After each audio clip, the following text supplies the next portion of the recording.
Welcome back to Starting Ruach Under Saddle. I actually include 2 sessions in this video. Right here is the 3rd session, and then in the next session we're going to go to the big arena and see how he does in there. But for this session, I just wanted to review what we did last time. So I have my obstacles out to help Ruach focus and kind of give him something to want to move towards and start moving forward under saddle. And at this point, there was a few days in between our last sessions because there was an event at the campground. And so I'm really quick just going to hop on and review some of the basics that we've gone over. So first of all, just mounting up and sitting on him, and then dismounting, and then also flexing left and right. And this is just to make sure that he is remembering what he has learned, because with young horses, that routine hasn't been established yet. It's still very new to them. And so if you get on them one day and leave a few days in between, it can be a bit jolting for them. And the last thing I want is for him to go into flight instinct mode, because I mentioned this in the last video, but if you can avoid that at all possible when starting a young horse, it kind of ensures the longer they will go not doing that under saddle. So once they figure out that they can buck and rear or take off and bolt under saddle, it can easily become a habit. So you don't want to encounter that when you're starting a horse as much as possible. So that's why I'm taking things slow. I'm reviewing. I will say in this session, as soon as I started reviewing, I could tell there was something a little different. It was almost as if Ruach didn't care or was a bit bored and he just wanted to play. Like, he was instantly like trying to nip and bite at my feet, which is his sign of playing. Like, if you watch him just out in the pasture, he will reach around and bite himself and bite his shoulders when he wants to play. So he was doing that under saddle, and at first I was like, okay, why is he doing this? He was fine the last session. Do we just need a review? So I reviewed a little bit more, and Colin was sitting there watching me, and Colin actually said something very smart. Because Ruach is a very smart horse, and he's not your typical horse. He thrives off of the unknown. Ever since we've had him, he's been like that, ever since he was a yearling. And so Colin said the novelty of you sitting on him has worn off. And so Colin thought that was why he was just really maybe not focused, not paying attention, kind of wanting to nip at my feet. He said, you need to go ahead and move on because you're just spending too much time like focused on reviewing these things. I think Ruach's getting bored. And so at that point I was like, okay, well, I guess we'll just try to walk forward. And you will see that Colin was right about this whole thing. So if you remember in the last session, we had just started to get Ruach moving forward and circling the obstacles I had in the arena, but it wasn't a whole lot. Like, he would take a few steps and then stop because he kind of needed the reassurance. So this is the very next session, and you will see immediately the change and the confidence in him a bit more. And so we're just getting started here, but I'm like, oh, he's moving forward. He's actually listening to my leg. And yes, our steering is still a little iffy, we got to work on that more, but he was much more willing to move forward, which I was very pleased with. So it seems like Colin's hypothesis was correct. So for our last session here in the round pen, this is what we focused on, just getting him to move forward and walk forward. And remember, these sessions, as long as you see them on the screen, that is as long as the session was. So I'm going to do a few more things in this session, but it was only about 15 minutes.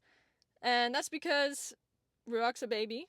We keep the session short, so the information is easy to recount and regurgitate. I find with horses, like, the more you keep on something in the same session and you just keep doing it over and over and it gets long, it's like they kind of just zone out and then it's ineffective. And so the shorter the session, but the more precise the advancements, that is what I want. And so here we are starting to go around the round pen. If you remember, I mentioned that my goal at this campground was to walk around the outside of the round pen. And so we were only here 7 days. So I said, okay, I'm going to start getting on Ruach and working with him. By the time we leave, I want to be able to go around the round pen. And so now I am attempting that goal on him. And I know this is a little, it may seem boring, but you have to remember, this is this horse's first time ever doing this and going around a round pen. This is a big round pen.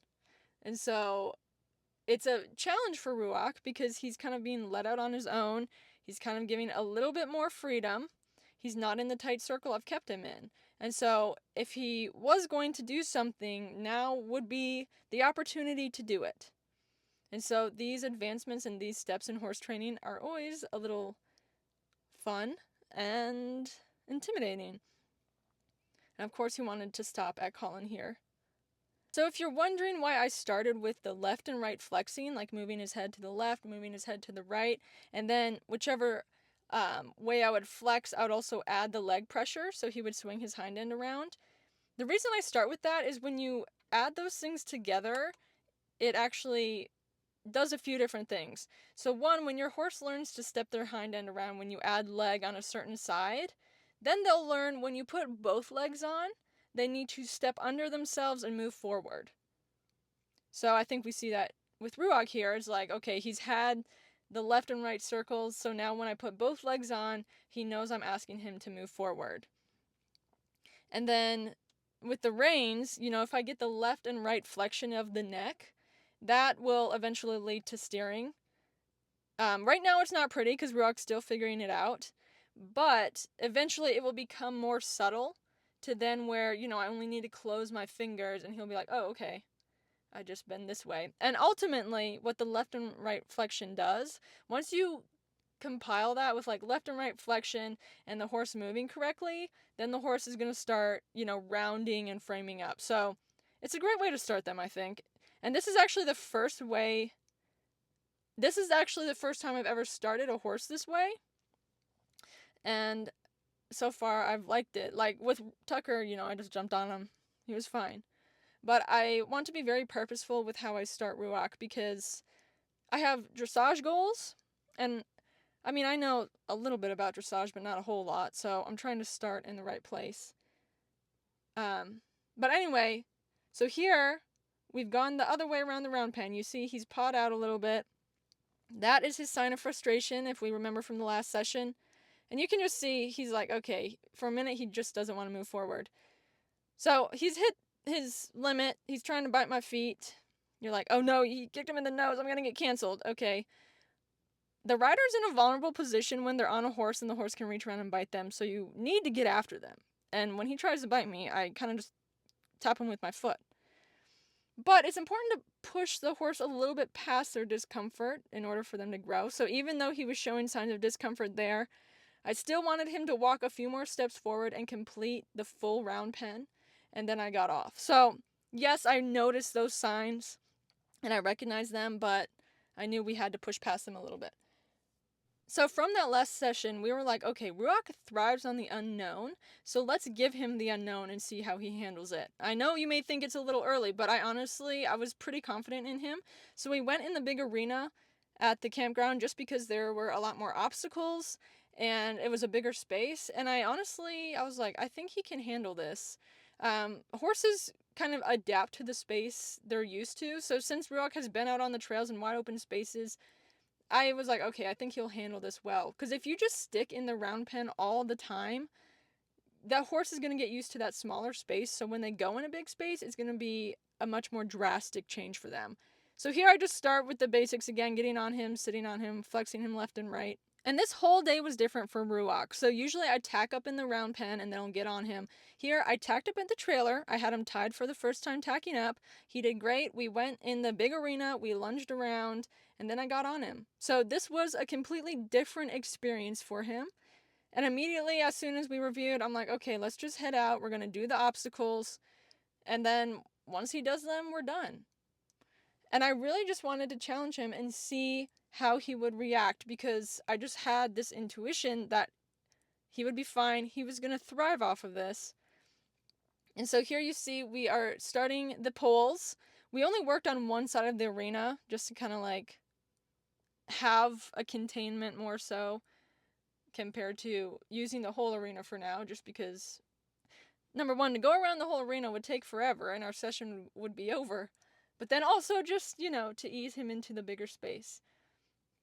And so in this session, you really start seeing him become more confident moving forward. It was funny Because with the obstacles, it's like he wants to go and touch them or just run into them.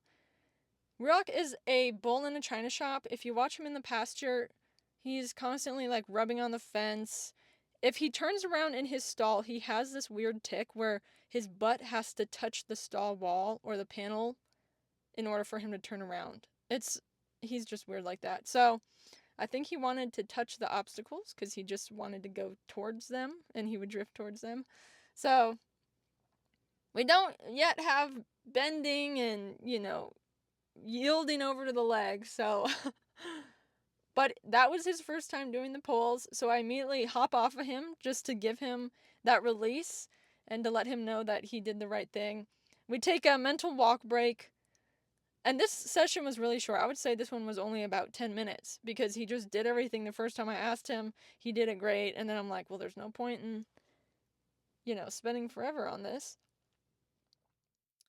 But that's always been my philosophy with training is like as soon as I have control of the horse under saddle, I move them on to the next thing in terms of okay, yes, we do start in a smaller space in the round pen, but as soon as I have control of them, we go to the bigger arena.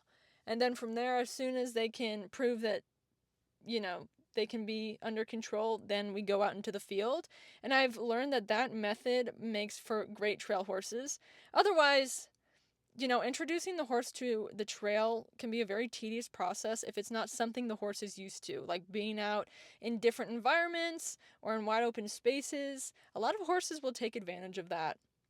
But every horse I've started, I've done this method, and it has proven to work. All my horses have been great on the trail, great in open spaces. Like they're not gonna book it back to the barn. So now we're doing the barrels, and I made sure to separate them and have a bigger space between them, which would force him to walk a bit further. And so he's getting to the other side of the arena here, which was good because, he worked on the other side with the poles. So now he's having to go over here and try this. And so you can see the smile on my face. I was ecstatic. I'm like, oh my gosh, he's doing it. He's being so good.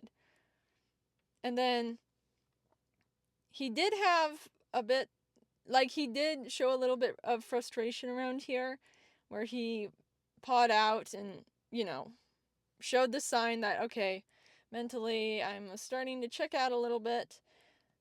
So, once again, when he does that, I recognize it, but I do want to keep pushing him just a little bit further just so he continues to grow and advance and he will come to accept a little bit more time under saddle. So right there, that was the moment I'm talking about where he pawed out a little bit. I'm like, okay, I see you, buddy, but we're going to do the pulls one more time and then we will be done.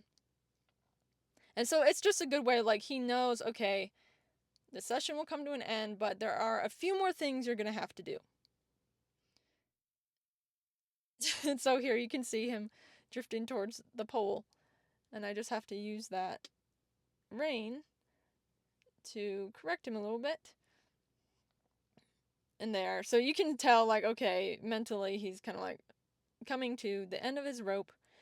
So I just want him to get past this last pole. Let's see if he can do it.